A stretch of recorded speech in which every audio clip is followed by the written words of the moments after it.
Isang sugatan sa naganap na riot ng mga kabataan sa QC. Dalawa sa mga suspect pinaghahanap na ngayon ng otoridad. Jim Tejano sa balita.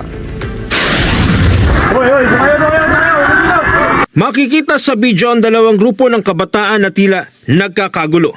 Ilan sa kanila ang nambabato, habang ang iba naman ay kumakalipas ng takbo na tila nakikipaghabulan.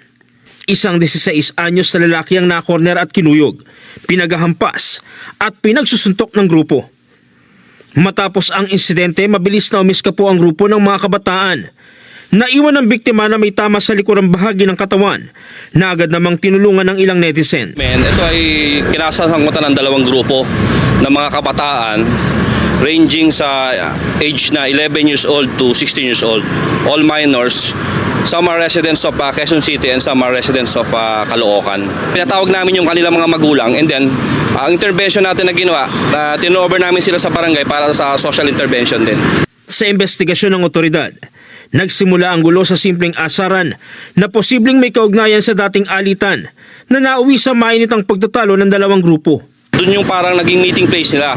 Kasi tinignan din namin yung mga cellphone, meron silang GC, kung saan sila magtatagpo. Agad namang naharang ng pulisya ang mga kabataan at dinala sa istasyon.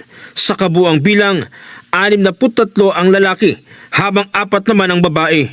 Sa tulong ng mga testigo, natukoy ang dalawang minor de edad na lalaki mula sa barangay Culiat, Quezon City na umano'y sumaksak at nanakit sa biktima. Sa ngayon, nagpapagaling pa sa ospital ang biktima na nagtamo ng mga sugat sa likuran, kamay at tagiliran ng katawan. Nakatakda namang sampahan ng kasong frustrated homicide ang dalawang suspect na patuloy pang pinaghahanap ng pulisya. Ang malaking bagay kasi yung responsibilidad ng magulang na tiyakin kung sinong mga kasama nila, mga kaibigan.